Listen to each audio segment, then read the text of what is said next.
Spider-Man 2 has been absolutely fantastic so far, and today I want to go over a few ways that you can be the absolute best Spider-Man that you can possibly be in this Game of the Year contender. So without further ado, remember, if you do enjoy today's video, don't forget to leave it a big old like. If you enjoy content like this, you want more like it, be sure to check out that button underneath the video. Used to be red, it still says subscribe. Last but not least, gotta thank my channel members. You guys help make these videos possible. If you want to join, get access to the exclusive perks that they get, be sure to check out that blue join button. Anyway, let's begin. First things first, short disclaimer, there may be some like side content spoilers and stuff. I'm going to try to avoid anything that has to do with main story content, so you shouldn't have to worry about any major spoilers in this video. I'm not going to talk about it. We're not going to get into it. I'm really mostly going over settings and stuff, but there are a few things that you could say might be spoilers for side content. Nothing major, but it's just worth putting the disclaimer out there in case you want to go in with a clean slate. So anyway, let's jump into these. First things first, we have to talk about shortcuts. Shortcuts are very easy to set. If you go into the settings on your menu and you scroll down, you can see your two shortcuts. Here I have launch photo mode because I like to take photos, and it's just really useful to hit that particular shortcut instead of having to pause every time in the middle of a fight, and it's just easy to just hit the button while you're there. And then I also have the symbiote surge / mega venom blast abilities. Instead of having to double click the sticks, I just hit the right on the D-pad and that goes right into it.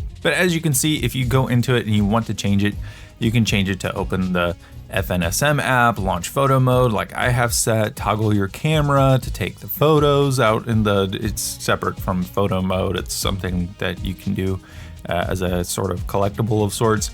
Toggle contrast options, toggle game speed if you want to, or if you have a specific ability that you want to have a shortcut to, you can attach it to one of those. If you want to toggle which gadget you're going to be using, you can use this shortcut to hold R1 and it'll bring it up. There's just a lot of different things that you can do that you can pair to these shortcuts. So again, if you are not 100% in a flow with how a particular ability or a particular combo is used in the game, then attach it to one of these shortcuts. It's really efficient, it's really useful, it can make things feel really well.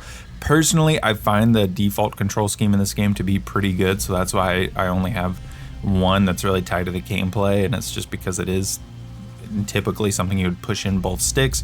This just makes it a little bit easier than that. But again, if you find it that yourself, you have something that you want to attach to both of these buttons, you have that ability, and I think that's really awesome that they were able to put together a control scheme that's just that efficient that they even have two open shortcut buttons for you to be able to play around with. The second thing I want to talk about is going to be continuous dodge. This is actually really amazing, especially if you're playing on one of the more difficult difficulties. Sometimes enemies like brutes will be able to come at you. There was one time somebody came at me with like 6 unblockables in a row, and there was just nothing I could do about it. And having continuous dodge really helped me, because essentially what this does is if you hold down the dodge button, you are just going to keep dodging over and over and over again. So you don't have to worry about pressing it continuously and trying to time it correctly every time. If you just hold it down, you're going to keep dodging around and around and around and around until you just let go of it.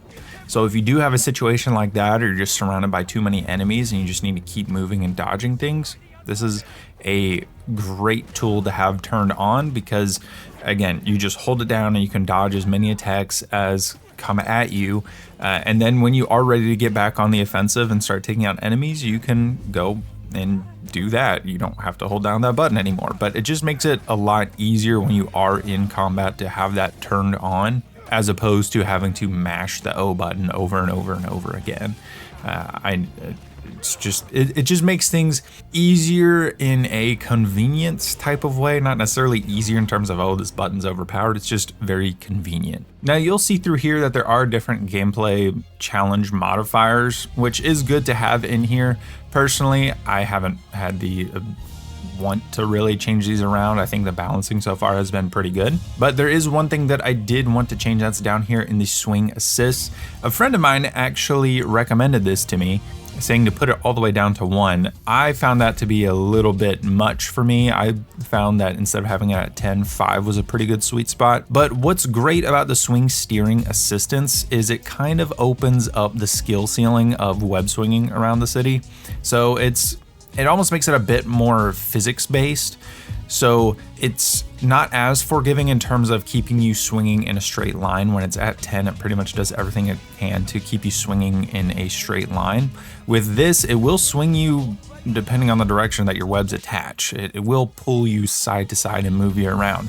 So I would say find the sweet spot for yourself, but if you really want to find a way to make swinging, have more of that skill ceiling to make it to where, yes, you can swing and go really, really fast with that assist on 10, but there's a bit less control that you can do. I found that when you turn it down, there's a bit more you have to get used to, but you can be a much better Spider-Man swinging around the city, trying to use the physics of it all and use the way that your web attaches and the angle it's going to take you as you swing around.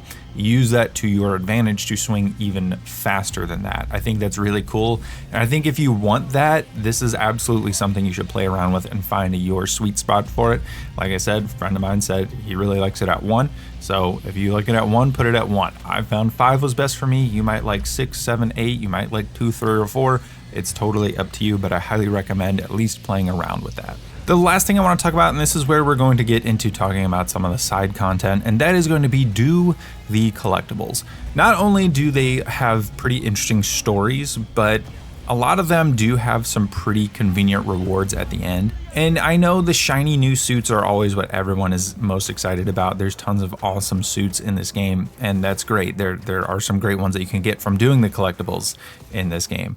But a couple of them will give you certain gameplay perks. Particularly, one that comes immediately to my mind is going to be the Prowler stashes that you can do. That will give you a gameplay perk that helps with your abilities when you are in stealth. I won't tell you exactly what it is because I want you to find out for yourself, but it is something that is worth doing, and I think on top of that particular one, you should be doing the others as well. Because again, while the suits are really cool and really nice, they will also help you with gameplay perks, which is going to be very, very important as you go forward in the main campaign, because you're going to want to be quite powerful by the end of the game. So all that being said, thank you so much for watching. Those were all of the different ways that you can optimize this game to be the best possible Spider-Man. Let me know anything that you have found in your experience with Spider-Man 2 down below. Let's have a conversation. How are you enjoying the game? Let me know, and I will see you in the next video.